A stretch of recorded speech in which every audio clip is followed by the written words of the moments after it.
네, 오늘은 송재철 목사님께서 오셔서 설교해 주시는데요. 우리 송재철 목사님은 제가 한 20년 전에 만났던 것 같아요. 오랫동안 알고 지내던 사이인데, 제가 애터미나 이 드림의 학교에 사역자로 오기 전에 비즈니스 선교 운동을 했거든요.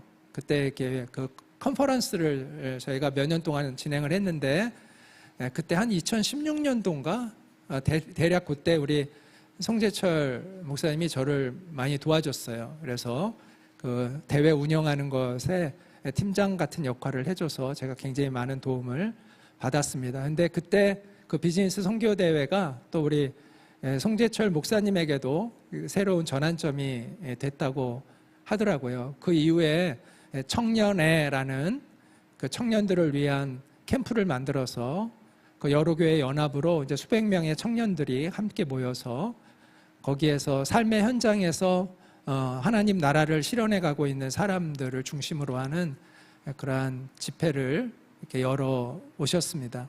그리고 본인이 또 직접 사회적 기업을 또 만들어서 또 하기도 하고 그런 다양한 경험들을 시도를 해 오신 목사님이세요. 우리 목사님 나오실 때 기대하는 마음으로 우리 큰 박수로 우리 맞이하도록 하겠습니다.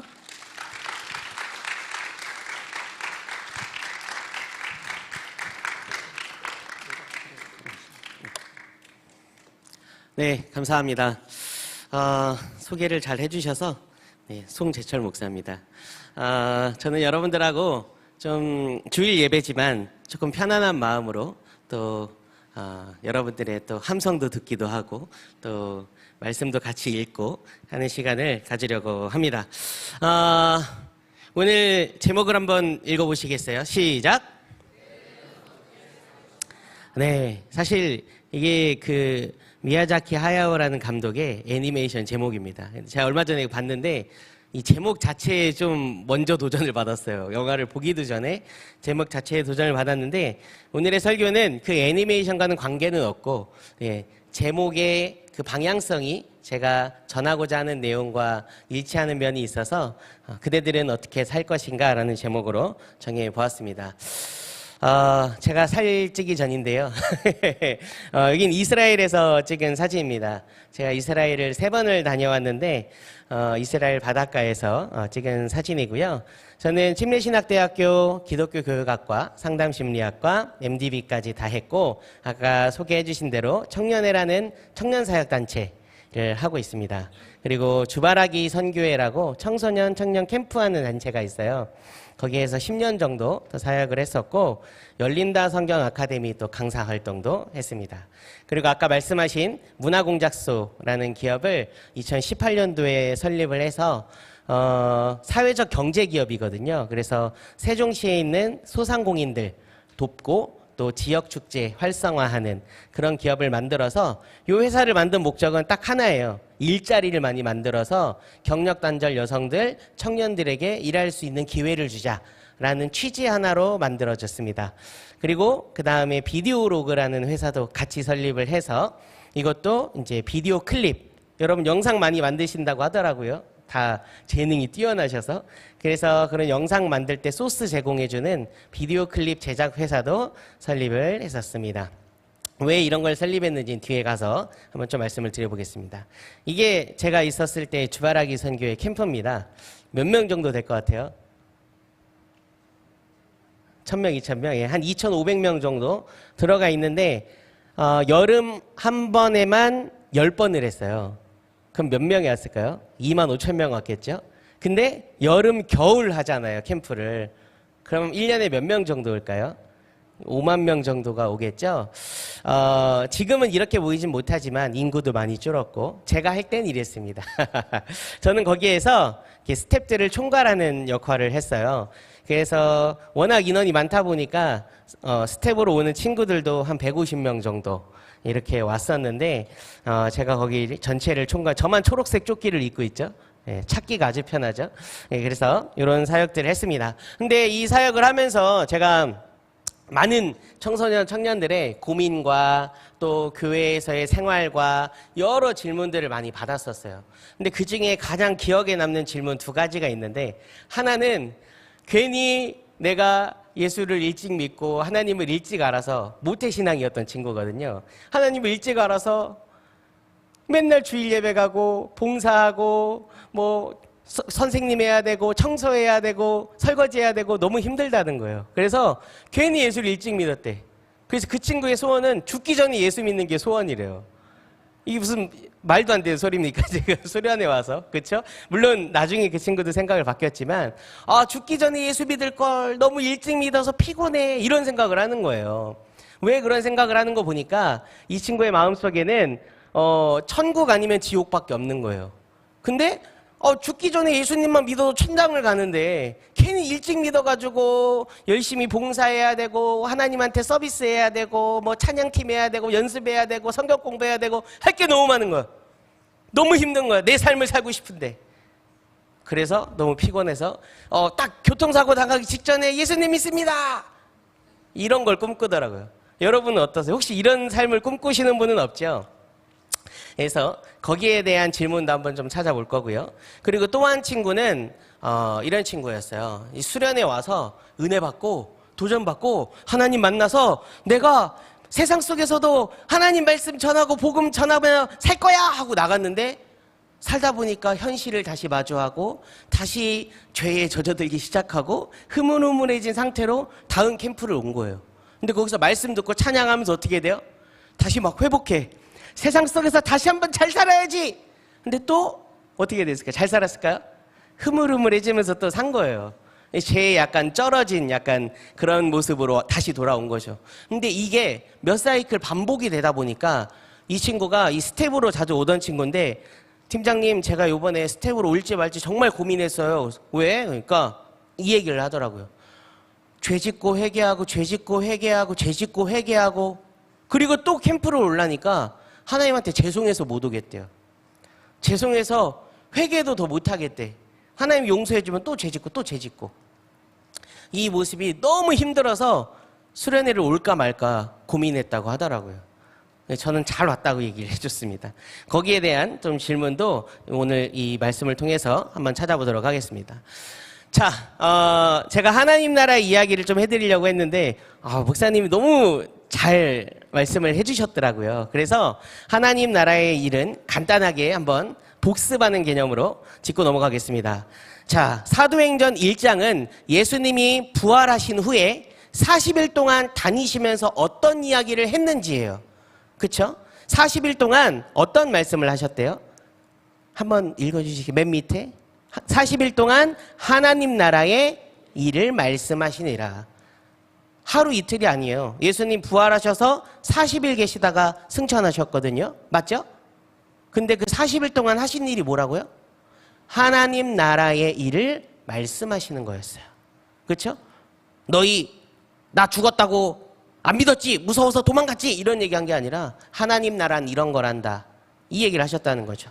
또 바울이 온 이태를 자기 셋집에 머물리며 오는 사람을 다 영접하고 뭐를 전했대요? 아무도 안 계신가요? 네. 네, 하나님 나라를 전파했다는 거예요. 하나님 나라의 말씀을 전파했다는 거예요. 이태가 뭔지 아세요? 2년이에요. 2년. 바울이 로마에 가서 자택 수용을 당하면서 자기에게 찾아오는 사람을 2년 동안 다른 얘기 안 하고 뭘 말했대요? 하나님 나라를 전파했대요. 사도행전 28장 30절 맨 마지막 말씀입니다. 그럼 여러분 잘 생각해 보세요.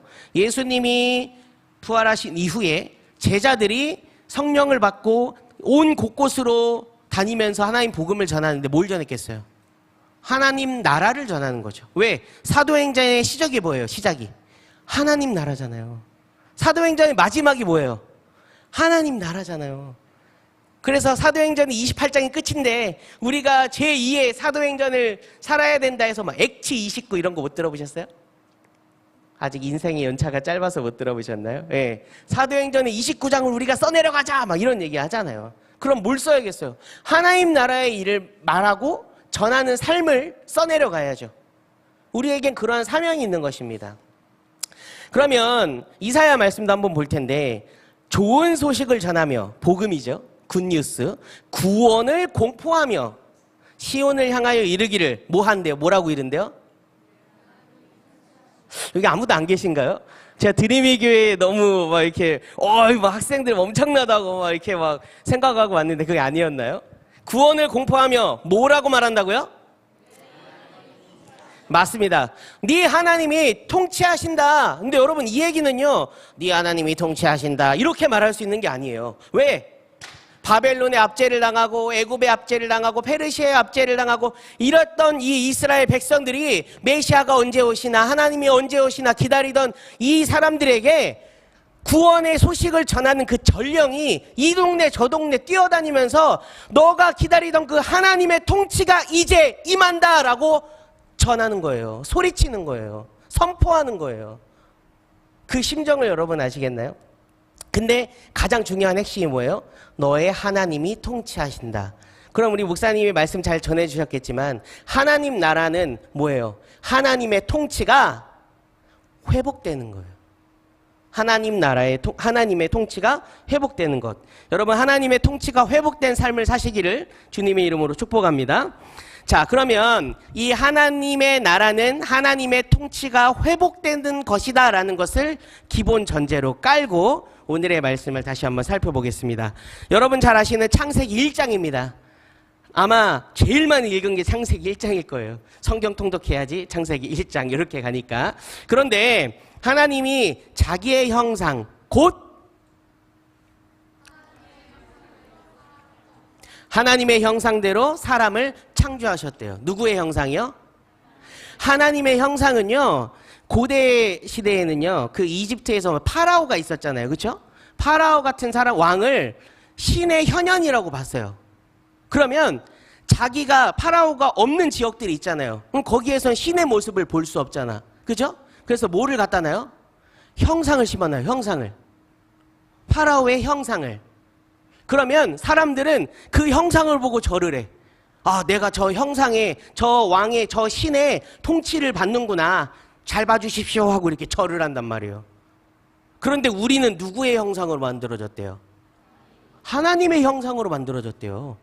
어마어마한 거죠. 만물을 창조하신 만왕의 왕 하나님께서 이 세상, 이 지구를 만들고 이 사람을 창조하셨다는 거예요. 자기의 형상대로. 그리고 하나님께서 뭐를 주셨습니까? 그들에게 빨간 글자만 보시면 돼요. 예. 복을 주셨어요. 근데 이 복이 뭘까요? 하나님 물질을 주세요. 그럼 물질을 주고, 건강을 주세요. 그럼 건강을 주고. 그 복일까요? 이 복은요, 히브리어로 바라크인데 이 바라크는 엎드리다는 뜻을 가지고 있습니다. 엎드리다. 엎드리는 게 뭐예요? 경배하는 거예요. 그러면 하나님은 인간을 만들어서 그들이 하나님을 경배할 수 있도록 만들었다는 거예요. 그게 복이라는 거예요. 건강의 복, 물질의 복, 뭐 명예의 복, 그런 복이 아니라 하나님을 예배할 수 있는 것이 뭐다? 복이다. 그게 복이란 말이죠. 그래서 하나님을 예배할 수 있게 만들고, 내가 너를 다스린다. 너는 내가 너를 다스리는 것처럼 이 땅을 뭐 하라고? 다스려라. 마지막에 나와 있죠? 모든 생물, 생육, 번성, 시간 걸려서 삭제하는, 빼는 겁니다. 모든 생물을 다스리는 권한을 누구에게 주셨어요? 아담과 하와에게 주셨단 말이에요. 인류 최초의 인간에게. 그러면 하나님의 형상은 곧 뭐예요? 대리 통치권자인 거예요. 하나님이 나를 다스리고 나는 그 다스림으로 이 세상을 다스리게끔 만들어진 거예요. 이거를 따라합시다. 하나님 나라의 모델. 하나님 나라의 모델인 거예요. 자, 하나님 나라는 이렇게 구성되어 있습니다. 왕, 백성, 법, 땅. 모든 나라가 마찬가지죠. 통치자가 있고 통치받는 백성이 있고 그 백성들 사이에서 지켜야 할 법이 있고 그들이 살아갈 땅이 있어야 되는 거죠. 근데 이거는 하나님 나라는 이 창세기 1장에서부터 나와요. 왕이 누구예요? 하나님이잖아요. 백성이 누구예요? 아담과 하와죠. 법은 뭐예요? 선악과 먹지 말아라. 이들이 살고 있는 땅은 어디죠? 에덴 동산이에요. 여기에서부터 하나님 나라의 모델이 완성되었단 말이죠. 그런데 아담과 하와가 선악과를 먹으면서 죄가 들어오기 시작하고 하나님 나라의 모델에 균형이 가기 시작했어요. 인류가 번성함에 따라 죄가 계속해서 확장하고 하나님은 잃어버린 채 살기 시작하죠. 그래서 하나님이 안 되겠다. 내가 내 나라에 샘플 세대를 만들어야겠다. 샘플 나라를 만들어야겠다. 그래서 그 시작으로 누굴 선택합니까? 아브라함을 선택하죠. 내가 너로 큰 민족을 이루고 너를 창대하게 하고 너는 복의 뭐가 되라? 근원이 되리라 얘기하잖아요.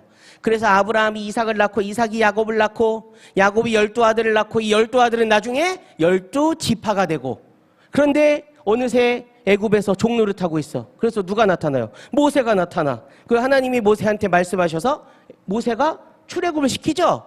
그래서 홍해가 갈라지는 것도 보고 10가지 재앙을 내리는 것도 보고 만나와 메추라기를 주시는 것도 경험하고, 와, 이 하나님 진짜 전지전능하네? 라는 걸 보여준 후에 출애굽기 19장에 뭐가 나옵니까? 너희들을 내 백성 되겠느냐? 이 율법을 줄 건데 니네 이거 지키겠느냐? 그러면 이스라엘 백성들이 네 지키겠나이다, 네 지키겠나이다, 다 따르겠나이다. 그래서 나는 너희 하나님이 되고 너희는 내 백성 되리라. 이 언약이 체결된 게 출애굽기 19장이에요. 근데 우리가 성경 통독하다가 제일 무너지는 게 출애굽기 19장이에요. 그 전까지는 읽을만 하거든요. 막 창세기 보고 또 막 출애굽하는 이야기 보다가 19장에 법법 나오고 계명 나오면 우린 무너지는 거죠. 제일 중요한데. 그래서 이 아브라함의 자손들이 하나님 통치 아래 다스리는 삶을 살게끔 역할을 부여받았는데 이 친구들이 이렇게 살을까요? 못 살을까요?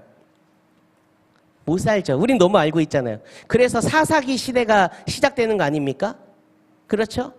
사사기 시대가 시작되면 통치자가 있음에도 불구하고 하나님 말씀 안 듣고 배부르고 등 따셔지니까 죄짓고 내 맘대로 살고 내가 하고 싶은 대로 살고 하나님의 말씀 따윈 기준이 없는 거예요. 바알신 아세라신 섞이면서 사는 거예요. 이걸 하나님이 기뻐하시겠어요? 그러니까 이방 민족이 침략해서 괴롭힘 당해. 그러면 하나님 살려주세요. 그러면 사사가 나타나. 그러면 또 구해줘. 하나님 감사합니다. 그러고 또 배부리고 등 따셔지면 어떻게 되죠? 또 죄짓고 사는 거예요. 그럼 또 침략당하고. 그럼 또 하나님 살려주세요. 이게 계속 몇 바퀴를 돌아서 지파마다 한 명씩 사사가 나타나잖아요. 그렇죠?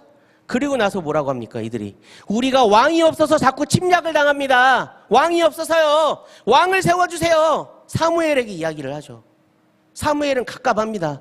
야, 우리한테 왕이 왜 없어? 만물을 창조하신 하나님이 우리의 왕이잖아 라고 이야기를 하는데 듣지를 않아. 다른 나라는 왕이 군사를 만들고 군대를 만들어서 쳐들어오는데 우리는 그냥 당하기만 하잖아요. 우리도 왕이 필요해요. 그래서 사울을 세웠는데 시덥지 않아. 나중에 다윗이 생기고 솔로몬이 세워지죠. 그리고 어떻게 돼요? 나라가 쪼개집니다. 북이스라엘과 남유다로 잘리죠. 그리고 어떻게 되죠? 북이스라엘은 자꾸 이방신들 믿는 사람들과 섞이면서 흐지부지 혼혈민족이 되고 먼저 망해버리죠. 나중에 남유다는 살아있었지만 역시 포로가 됩니다. 그렇게 시간이 흘러가다가 예수님이 짠 나타나시는 거예요. 나는 길이요 진리요 생명이니 나로 말 멈지 않고는 아버지께로 올 자가 없느니라. 이 얘기를 하시는 거예요. 지금 여러분 성경 하나 다 통독하고 계신 겁니다. 지금 여러분들 다 통독하고 계신 거예요. 근데 여기에서 중요한 메시지가 뭐예요? 우리의 왕은 누구다? 하나님이다. 예수님이 행하신 일이 뭡니까? 십자가에 달려 피 흘려 죽으심으로 우리를 대속하고, 우리가 희생제물을 드려서 하나님을 만나는 것이 아니라 우리의 죄의 옷은 벗어버리고 예수님이 입혀준 의의 옷 입고 하나님 앞에 나아가고 성령이 내 안에 내주하시고 언제든지 우린 기도할 수 있고 찬양할 수 있고 하나님 말씀을 묵상할 수 있고 하나님한테 여쭤볼 수 있는 그 존재를 회복했단 말이에요. 지으신 그대로 회복시키신 우리 예수 그리스도의 그 은혜를 우리가 덧입어 살아가고 있잖아요. 그러면 제가 전하고 싶은 이야기는 뭐냐? 왜 이 긴 이야기를 했느냐? 하나님이 창세기에서 아담과 하와를 만들고 그들에게 부여하셨던 다스리는 축복, 내가 너희를 다스리고 너희가 나의 다스림으로 이 땅에서 살아라 라는 그 삶의 사명이 회복됐단 말이에요. 미래에 회복되는 게 아니라 죽어서 천국 가려고 우리는 사는 게 아니라, 지옥 가기 싫어서 살아가는 게 아니라, 이 땅에서 하나님의 다스림을 그대로 살아가기 위해서 우리는 사는 거란 말이죠. 그게 우리의 공통적 사명이란 말이에요.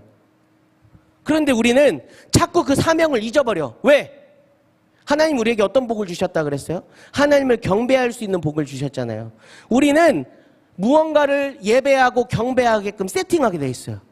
그런데 그 존재가 하나님이라는 사실을 잃어버리면 내 여자친구를 예배하고 남자친구를 예배하고 혹은 내 자식을 예배하기도 하고, 다 자녀가 없으시죠? 우리 뒤에 선생님들 빼고는. 네, 자식을 예배하기도 하고, 또 직장을 예배하기도 하고, 돈을 예배하기도 하고. 최근에 가장 화두가 된 단어가 경제적 자유입니다. 경제적 자유. 경제적 자유 뭐예요? 돈을 벌지 않아도 돈이 저절로 들어오는 시스템으로 내가 편하게 사는 거. 그게 경제적 자유잖아요. 그렇죠? 근데 우리 크리스천에게 경제적 자유란 무엇입니까? 돈이 있고 없고와 상관없이 나는 하나님 나라의 가치관으로 내 삶을 살고 내 이웃을 대하는 것. 그게 우리에게 경제적 자유 아닙니까? 아멘입니까? 동의하시는 분만 아멘 해주세요. 네, 감사합니다. 우린 그 삶을 회복된 존재로 살아가야 한단 말이죠. 근데 자꾸 잃어버려. 자꾸 사단이 우리에게 바쁜 삶을 주고 해야 할 일들을 주고 하나님을 자꾸 잃어버리게 눈을 가린단 말이에요. 그러니까 우린 자꾸 눈앞에 있는 걸 예배하는 거예요. 스마트폰 예배하고 인스타, 유튜버, 틱톡 이런 것만 꿈꾸며 살아간단 말이죠. 근데 여러분, 우리가 살아가야 할 삶은 뭔가요? 이걸 통해 내가 어떻게 하나님 나라를 나타내고 하나님의 다스림을 나타낼 수 있을까? 이게 우리에게 생각되어져야 하는 거예요. 그래서 하나님께서는 우리를 그 아담과 하와 시대처럼 지으신 그대로 회복시키셨고, 예수 그리스도를 통해서 우리에게 직무를 주셨어요. 그게 뭘까요? 아담과 하와에게 주셨던 직무예요. 여호와 하나님이 그 사람을 이끌어 에덴 동산에 두어 그것을 뭐하고? 여러분 제발 도와주세요. 그것을 뭐하고? 경작하며 뭐하게? 지키게 하셨대요. 여러분, 이 말씀을 한 번이라도 중요하게 보신 적이 있나요? 경작하는 게 뭐예요? 농사할 때 우리 경작한다고 하잖아요. 일하는 거예요. 일하는 거. 우리는 일함으로써 하나님을 예배할 수 있단 말이에요. 설거지하는 일, 내 가정을 지키기 위해 청소하고 빨래하는 일, 또 우리 여기 기숙사 사시니까 내 친구들을 위해서 내 할 일을 다 하고 정리하고 하는 일, 그런 일이 경작하는 거예요. 그 다음 뭐 하게 하셨대요? 지키게 하셨다. 지키게 하는 건 뭘까요? 내 삶의 터전을 지키는 거예요. 하나님이 만드신 이 세상을 지키는 거예요. 그러려면 뭐 해? 나를 지켜야 되나요? 아니에요. 내 이웃을 지키는 삶을 살아야 하는 것이죠. 예수님도 말씀하시잖아요. 너희 이웃을 사랑하라고. 너희가 서로 사랑하라고 말씀하셨죠.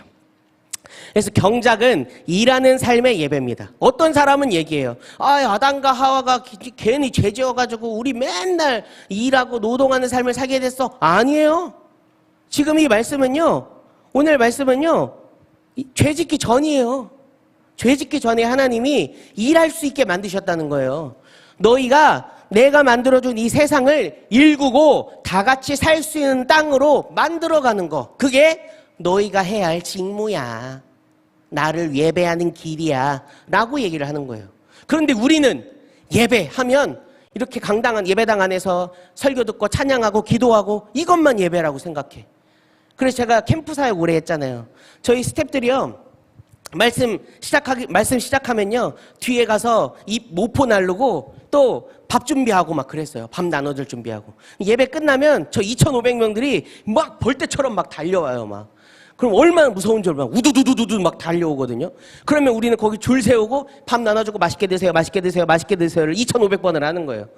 그리고 밥 다 먹으면 또 예배당 들어가세요, 예배당 들어가세요, 예배당 들어가세요를 또 하는 거예요. 그럼 친구들이, 스텝으로 온 친구들이 이 얘기를 해요. 팀장님, 저도 예배 드리고 싶어요. 그럼 제가 그러죠. 지금 우리가 하는 것이 예배야.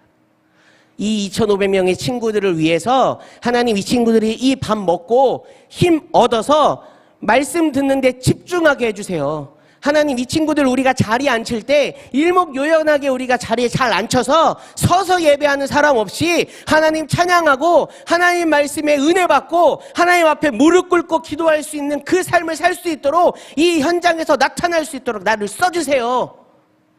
이게 예배야. 이 친구들도 그렇게 해보더니 이 사람들이 변화되는 걸 보면서 아, 내가 이렇게 하나님 앞에 쓰임받았구나 라는 걸 깨닫더라고요. 경작하는 삶은 뭘까요? 잠시만요. 이게 막 넘어갔네요. 예, 죄송합니다. 예, 왜 넘어갔는지 모르겠네. 경작하는 삶은 일상이 예배인 삶이에요. 모든 삶이 예배야. 내가 숨 쉬는 것이 하나님을 높이는 거야. 나에게 생명 주신 이가 누구예요? 하나님이니까. 지키는 삶은 이웃을 돌보는 삶이라고 말씀드렸습니다. 이상하네요, 이게. 죄송합니다. 네. 뭔가, 죄송해요. 지금 뭐가 다 엉킨 것 같습니다, 지금. 네. 네, 이제 돌아왔습니다. 이상하네요. 네. 어쨌든. 자, 그러면 경작하며 지키는 삶 아까 얘기했잖아요. 근데 지금 그 레위기를 보면요, 제사장들에게 하는 말인데 이들한테 왜 자꾸 이게 넘어가죠? 죄송합니다. 네. 네, 이게 왜 자꾸 자동으로 넘어가는지 모르겠습니다.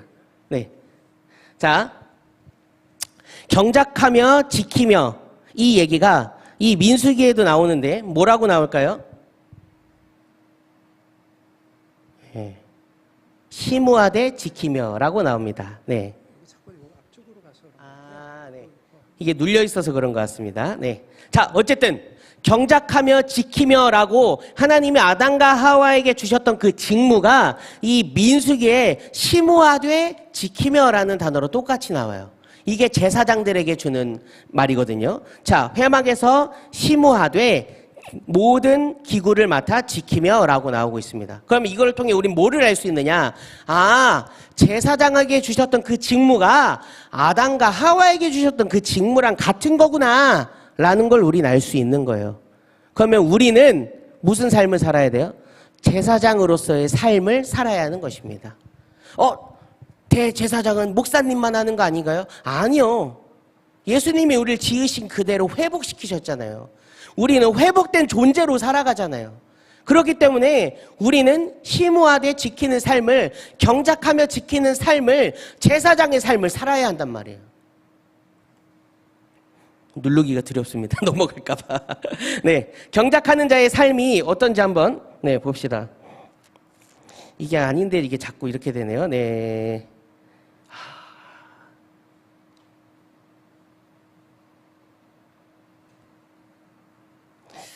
잠시만요. 네. 맞습니다. 네. 경작하는 자의 삶. 이 제사장의 삶이라고 했잖아요. 경작하는 자의 삶. 일하며 예배하는 자의 삶은 어떠냐? 너희들이 회막에 들어갈 때 포도주나 독주를 마시지 말래요. 뭐요? 술 먹지 말라는 거죠? 그래서, 난 술 한 잔이라도 먹으면 지옥 갈 거야. 근데 지금 그게 왜 핵심이 아니에요. 왜 하나님이 포도주나 독주를 먹지 말라 그럴까? 이게 핵심이잖아요. 네. 자, 왜 술을 먹지 말라 그러냐? 왜 포도주나 독주 먹지 말라 그러냐? 너희가 거룩하고 속된 것을 분별하고 부정하고 정한 것을 뭐 하래요? 여러분 도와주세요. 뭐 하래요? 분별하래요. 제사장들아, 너희가 이 땅에서 나의 백성으로 나의 세상을 다스릴 때에 분별하기 위해서 포도주나 독주를 먹지 말라는 거예요. 왜 분별해야 될까요? 밑에 나오죠? 모든 나 여호와가 모세에게 가르쳐준 모든 규례를 이스라엘 자손에게 가르치리라. 이거 좀 현대어로 바꿔보면요, 얘들아 너네가 이 땅 살아갈 때 자꾸 술 먹고 흔들리는 일들을 하면 분별할 수가 없어, 나의 말씀을. 그럼 니네가 내 말씀대로 이 땅에서 살 수 있겠니? 그 말씀을 이 세상 사람들에게 가르칠 수 있겠니? 이 얘기를 하는 거예요. 근데 여러분 뒤집어서 생각해 보면요, 내가 하나님의 말씀대로 살지 못하고 내가 일터에서, 가정에서, 학교의 삶이 엉망이 된다면, 주일 예배만 잘 드리고 나머지가 엉망이면요, 그게 무슨 삶인 줄 아세요? 따라합시다. 분별하지 못하는 삶. 술 취한 삶이 되는 거예요. 실제 술을 먹고 안 먹고가 그것도 중요할 수 있지만, 나는 술을 안 먹어. 나는 깨끗해. 이게 아니라 너희 일상생활이 엉망이고 나를 잃어버린 채 이렇게 살고 있으면, 유튜브 예배하고 인스타 예배하고 이렇게 살고 있으면 술 취한 삶이야. 저는 여러분들이 술 취한 삶이 아니라 깨어있는 삶을 사시기를 주님의 이름으로 축복합니다. 자, 그리고 지키는 자의 삶은 어떤지 한번 두고 보시죠. 너희가 내게 번제나 소제를 드릴지라도 내가 뭐 한대요? 받지 아니한대요. 너희가 살찐 희생의 화목제를 줘도 내가 돌아보지 않는데요. 이 말을 지금으로 바꾸면 뭐예요? 너네가 주일 예배 잘 드리고 헌금, 건축 헌금, 11조 헌금, 주정 헌금, 이것저것 헌금 다 드려도, 아무리 찬양 열심히 해도, 아무리 매주 똑바로 나와도 내가 니네 예배 안 받아. 이 얘기하는 거예요. 왜 안 받는데요? 제사장이 드린 예배인데 왜 안 받는 거예요? 너희는 힘없는 자를 짓밟고 그에게서 미래 부당한 세를 거두고 의인을 학대하고 뇌물을 받고 성문에서 가난한 자를 억울하게 한다. 이게 무슨 말일까요? 자, 학교로 따지면 우리 드림이 학교는 그런 일이 없지만 일반 다른 학교들을 보면요, 학교 안에 괴롭힘 당하는 학생 있을까 없을까요? 그렇죠? 그게 뭐예요? 힘없는 자를 밟는 거예요. 근데 그 방관에 쟤는 좀 따돌림 당해도 싸 이렇게 생각해. 그럼 나도 뭐 하는 거예요? 힘없는 자를 짓밟는 데 동참하는 거예요. 미래 부당한 세를 거두고 원래 받을 돈보다 더 받는다는 거예요. 우리가 나중에 여러분 취업해보시고 일하시고 하시면 아시겠지만 원래 받을 돈은 뭐 100만 원인데 130 주세요. 막 사람마다 견적이 막 달라지고 이런 일 많거든요. 부당한 세를 더 받는 거죠. 너희는 의인을 학대하며 뇌물을 받고 성문에서 가난한 자 억울하게 한다. 무슨 말일까요? 착하게 사는 사람, 꼴배기 싫어하는 사람 있잖아요. 괴롭히고. 뇌물을 받는 거 뭐예요? 뇌물 받고, 그때 이 당시에는요, 그 이스라엘 12지파의 장로들이 있어요. 장로들은 눈 뜨면 성문에 앉아 있어요. 왜? 성문에 사람이 가장 많이 오고 가는 길이잖아요. 그러면 이 율법을 따르는 사람들이 장로님 이거는 율법에 맞는 행동입니까? 아닙니까? 이 사람이 나한테 이렇게 했는데 이거 율법에 어긋난 거 아닙니까? 막 이런 얘기들을 한단 말이에요. 그러면 장로들이 깨어있어서 말씀대로 이건 이렇게 해야 하네, 이건 자네가 잘못했으니 이렇게 변상하시게, 이렇게 얘기를 해줘야 되는데 뇌물을 받고 돈 많은 자의 사람의 손을 들어준단 말이에요. 하나님 말씀대로 판단하고 재판하는 것이 아니라 뇌물을 받고 재판을 구비하는 거예요. 성경에 그렇게 표현되어 있거든요. 하나님의 말씀대로 판단해야 되는데 내 판단대로 하는 거야. 하나님의 말씀을 등에 업고. 얼마나 무서운 일인 줄 아십니까? 우리 여러분들이 서로 얘기하실 때 그럴 수 있어요. 야, 그거 하나님이 기뻐하시겠냐? 근데 그렇게 쉽게 막 쓸 수 있는 말이 아니에요. 그리고 우리가 고민할 때 하는 말이 있어요. 나 기도해 볼게. 우리는 잘못된 습관들이 많이 있단 말이죠. 근데 제일 중요한 건 뭐냐? 뇌물을 받고 가난한 자를 억울하게 하는. 가난한 사람은 항상 질 수밖에 없는 거예요. 재판에서. 돈 없으니까. 우린 이러한 삶을 살아가면 안 된다는 것이죠. 자, 한 번 더 보겠습니다. 이건 에레미야 이야기인데요. 에레미야가 고발하는 이야기입니다. 이웃들 사이에 정의를 행하며 이방인과 고아와 과부를 압제하지 아니하며 무죄한 자의 피를 이곳에서 흘리지 아니하며 다른 신들 뒤를 따라 화를 자초하지 아니하면 너희를 이곳에 살게 하리니 너희 조상에게 영원 무궁토록 준 땅이니라. 여러분, 하나님이 준 땅에서 너네 계속 살고 싶으면 이딴 짓 하지 말라는 거예요. 그럼 이 당시에는 이 빨간색으로 그려져 있는 이 글자대로 했기 때문에 이런 말을 했겠죠. 그렇죠? 근데 하나님 말씀 따른다는 사람들이, 하나님 백성으로 살겠다는 사람들이 어떻게 사냐면 이웃들 사이에서 뜯어먹기를 하는 거예요. 이간질하고.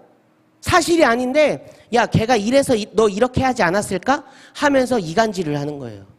그러니까 관계가 깨지기 시작하는 거예요. 싸움이 나기 시작하는 거예요. 이방인과 고아와 과부를 압제한다는 거예요. 지금으로 따지면 뭐예요? 다문화 사람이라든지 외국인 노동자, 사람들을 얼마나 우리나라 사람들이 쉽게 대하는지 아십니까? 제가 최근에 이사한 아파트가 있는데 거기 관리소에 가서 얘기를 들어보니까 어떤 주민분이 자기가 해달라는 대로 빨리빨리 안 해준다면서 뭐라고 하냐면 너희는 내가 관리비 내니까 내 머슴이야! 그랬다는 거예요. 충격적이지 않습니까? 전 그분이 하나님을 아직 모르시는 분이어서 그랬으면 좋겠어요. 네. 우리가 교회를 다닌다고 하면서 얼마나 교회 밖에서는 나보다 약자에 위치한 사람에게 함부로 대하는지. 여러분 진짜 제사장의 삶을 사는 사람은요, 강자든 약자든 하나님 앞에서 하나님이 주신 이웃으로 대하는 것입니다. 강자 앞에서는 굽신거리고 약자 앞에서는 고개 드는 것이 아니라 그 사람이 강하나 약하나 내 하나님이 제일 강하신데 하나님 나에게 말씀하신 대로 내 이웃에게 행하고 돌보는 삶을 사는 것이 하나님이 기뻐하는 삶인 것이죠. 이 당시 과부는요, 남편이 없으면 먹고 살 수가 없어요. 그러니까 항상 굶어야 돼. 항상 어렵게 살아야 돼. 항상 쫓겨다니며 살아야 돼. 언제 어디서 죽을지도 몰라. 이런 거주의 불안성이 있는, 삶의 불안성이 있는 사람을 과부였단 말이죠. 그럼 지금 이걸 우리로 하면 뭐겠어요? 노숙자들이라든지 뭐 잘 먹을 수 없는 사람들, 그런 사람들을 위해서 많은 단체들이, 기독교 단체들이 급식 봉사도 하고 노숙인 봉사도 하고 하는 거 아니겠습니까? 그 사람들이 왜 그런 삶을 사는지는 우리는 알아야 한다는 것이죠. 자, 그래서 정리해 보겠습니다. 경작하는 삶은 일상이 예배, 지키는 삶은 이웃을 돌보는 삶으로 정리를 할 수 있습니다. 창세기로 다시 돌아가 보면요, 가인이 아벨을 쳐 죽이죠. 그리고 나서 하나님이 말합니다. 너의 아우 아벨이 어딨냐? 그랬을 때 가인이 얘기를 해요. 아니 하나님, 내가 내 아우를 지키는 자입니까? 왜 나한테 물어보세요? 그 얘기하는 거예요. 그런데 하나님은 이렇게 얘기하겠죠. 그래 가인아, 너가 네 아우를 지키는 자야. 너가 네 친구를 지키는 자야. 너가 네 형제 자매를 지키는 자야. 너 그거 몰랐어? 얘기하는 거예요. 그러면 지금까지 한 말들을 다 정리해 보면요, 하나님께서 아담과 하와를 경작하며 일할 수 있는 직무를 주셨고, 지키는 직무를 주셨고, 하나님을 예배할 수 있는 복을 주셨어요. 죄가 들어와서 그게 다 깨졌지만 예수님이 회복시켰어요. 그럼 우리는 어떤 삶을 살아야 하겠습니까? 계속해서 죄의 길을 걸어가면 안 되잖아요. 나는 다른 사람 돈도 안 훔쳤고 누구 때린 적도 없어. 근데 네 친구를 돌보지 않았잖아. 친구가 울고 있을 때 그 눈물 닦아주지 않았잖아. 이게 내 삶에 대입될 수 있어야 하는 것입니다. 그래서 제가 아까 만들었다고 하는 그 문화공작소와 비디오로그는 이런 취지에서 만들어졌습니다. 제가 그 정 목사님 하시는 그 비즈니스 컨퍼런스에 가서 여러 일하는 것으로 하나님께 예배하고 영광 돌리는 분들의 이야기를 들으면서 너무 도전을 받은 거예요. 와, 나도 저런 삶을 살아야겠다. 그래서 세종시 마을기업으로 해서, 마을기업 뭔지 모르시죠? 나라에서 돈을 주더라고. 지원해 주더라고. 너 그 일 해봐 라고 막 돈을 주는 거예요. 우리는 그 일을 한다고 그랬어요. 세종시는요, 이방인들이 오는 도시예요. 그래서 그 지역에 원주민이 없어요. 그러니까 식당이 어디 있는지 모르니까 자꾸 자기가 살던 대전, 청주, 천안 이쪽으로 가서 소비 생활을 하는 거예요. 세종에 있는 소상공인들은 너무 어려워서 상가 공식률 전국 1위, 폐업률 전국 1위인 거예요.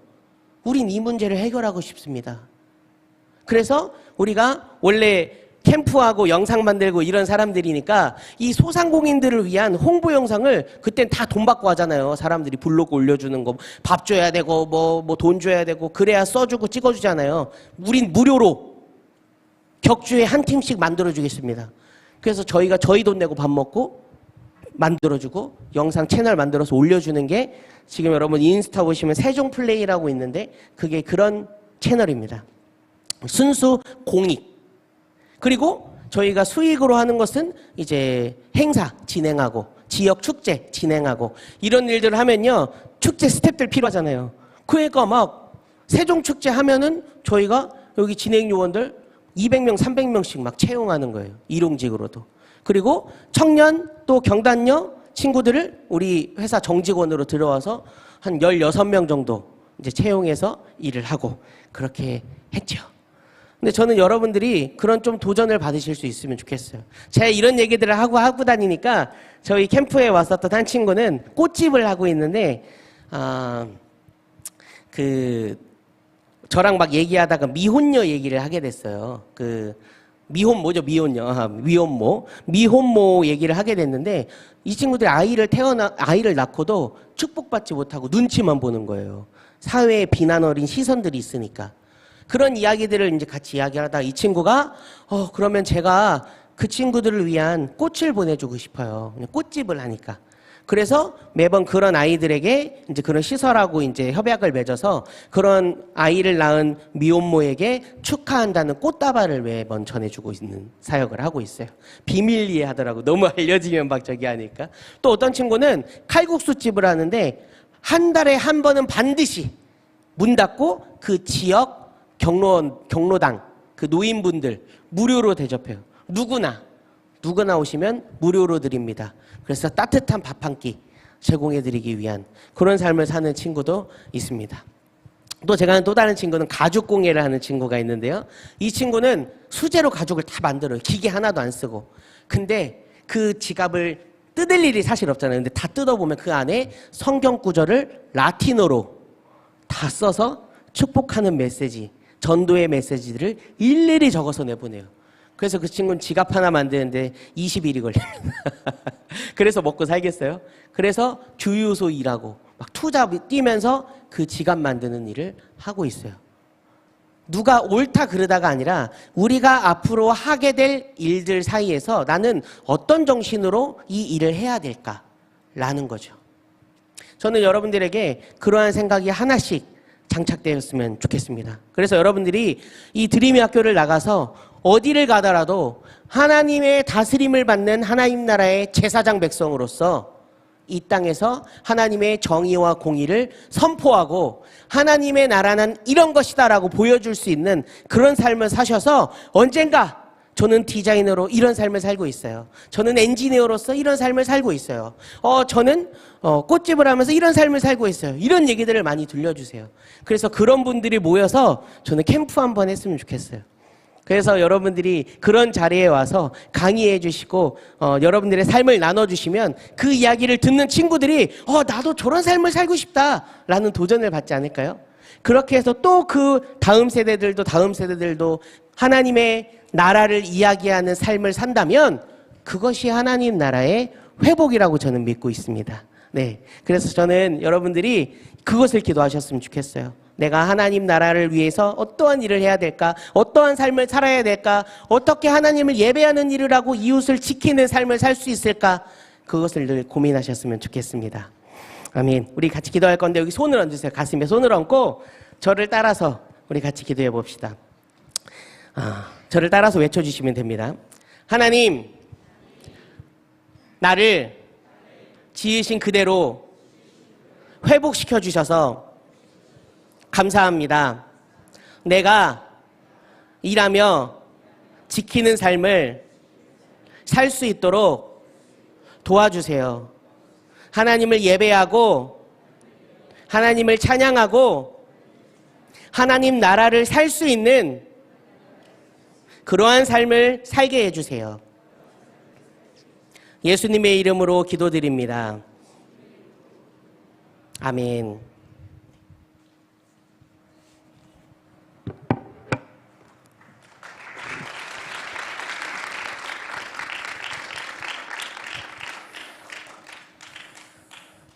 네, 이 예배당 안에서 드리는 예배도 귀하지만 더 중요한 것은 우리가 삶의 현장에서 예배하기 위해서 우리가 이곳에 모여 있다라는 사실을 우리가 늘 기억하고 정말 우리가 우리의 직업을 통해서 또 앞으로 삶을 통해서 하나님을 어떻게 예배해야 할지 고민하고 또 내가 누구를 지키고 또 무엇을 지켜야 할지 내가 지켜야 하는 것이 무엇인지 또 하나님 앞에 찾아가는 우리가 되었으면 좋겠습니다. 우리 다 함께 일어나서 보리라 라는 찬양 부르고 축도로 예배를 마치도록 하겠습니다.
이제는 우리의 유일한 소망 되시는 주 예수 그리스도의 은혜와 하나님 아버지의 크신 사랑과 성령님의 교통하심이 우리 주 예수 그리스도의 그 복음 안에서 하나님이 주신 사명을 회복하여 우리의 일상에서 하나님을 예배하며 또 하나님이 우리에게 지키라고 명하신 이들을 지키며 그 가치들을 지켜나가기를 원하는 우리 사랑하는 성도들과 또 우리 드림이 학교의 모든 학생들 위해 또 선생님들 위해 늘 함께 있기를 간절히 축원하옵나이다. 아멘.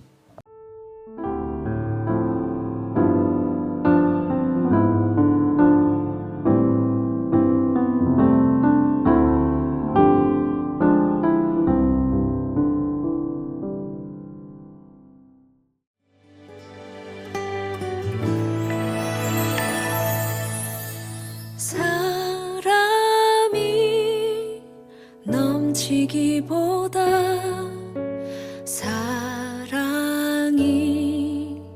넘치는